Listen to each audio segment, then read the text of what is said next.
নমস্কার বন্ধুরা। হিন্দু ধর্মে একাদশী ব্রতকে অত্যন্ত পবিত্র ও শক্তিশালী ব্রত হিসেবে চিহ্নিত করা হয়। আর বছরের প্রথম দিকে সবচেয়ে গুরুত্বপূর্ণ একাদশীগুলোর মধ্যে একটি হল কামুদা একাদশী। বিশ্বাস করা হয় এই ব্রত পালন করলে জীবনের পাপ দূর হয়ে যায়, ইচ্ছা পূরণ হয় এবং ভগবান বিষ্ণুর বিশেষ কৃপা লাভ করা যায়। আজকের এই ভিডিওতে আমি আপনাদের জানাবো 2026 সালে কামুদা একাদশী তিথি কবে, একাদশী তিথি কখন শুরু ও কখন শেষ, উপবাস রাখার সঠিক দিন, পালন করার সঠিক দিন এবং এই ব্রতের আধ্যাত্মিক গুরুত্ব কী। তাই ভিডিওটি শেষ পর্যন্ত অবশ্যই দেখবেন। 2026 সালে কামুদা একাদশী পড়েছে 29শে মার্চ রবিবার। এখন চলুন সম্পূর্ণ সময়সূচি জেনে নেওয়া যাক।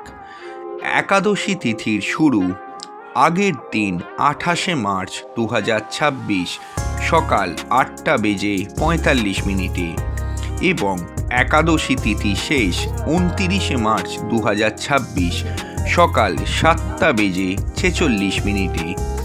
অর্থাৎ তিথি অনুযায়ী একাদশী শুরু হচ্ছে আগের দিন 28শে মার্চ সকাল থেকে এবং শেষ হচ্ছে 29শে মার্চ সকালে।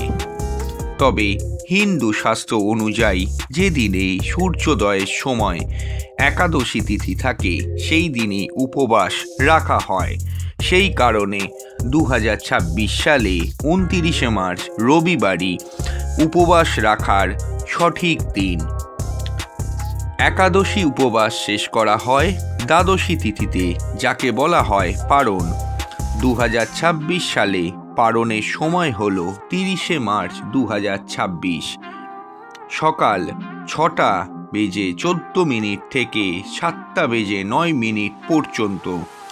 এই সময়ের মধ্যে উপবাস ভঙ্গ করা সব থেকে শুভ। মনে রাখবেন, পারণ অবশ্যই সূর্যোদয়ের পরে করতে হবে।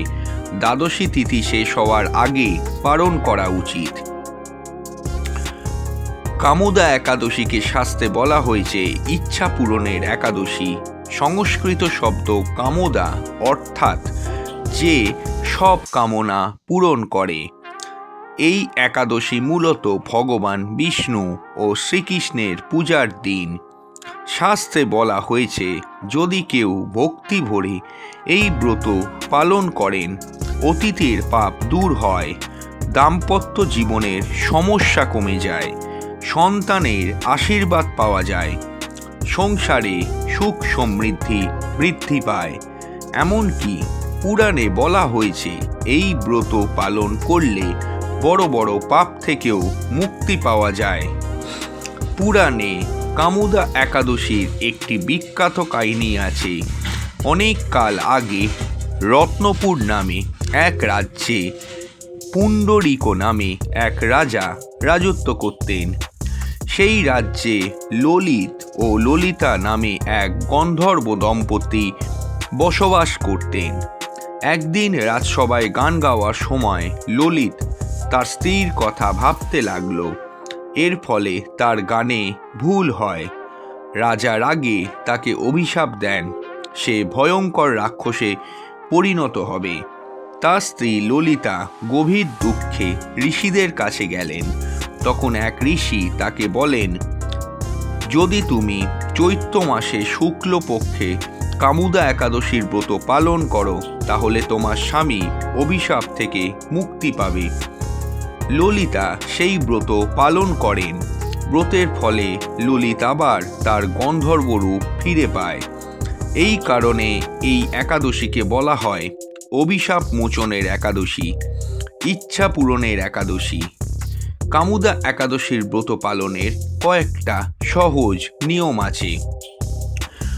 ভোরবেলা ব্রহ্ম মুহূর্তে স্নান করে পরিষ্কার বস্ত্র পরুন, ভগবান বিষ্ণু বা শ্রীকৃষ্ণের পূজা করুন, তুলসী পাতা অর্পণ করুন, ওং নমো ভগবতে বাসুদেবায় নমো মন্ত্র 108 বার জপ করুন।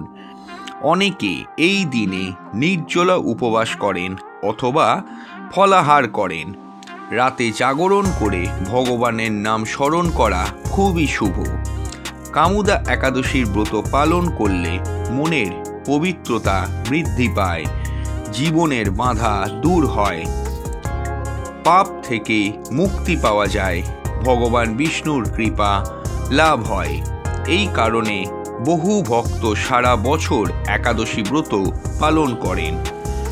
এই ছিল কামুদা একাদশী 2026-এর সম্পূর্ণ সময়সূচি, তিথি এবং পালন করার সঠিক সময়। আপনি যদি ভগবান বিষ্ণুর কৃপা পেতে চান তাহলে এই ব্রত অবশ্যই কিন্তু পালন করবেন।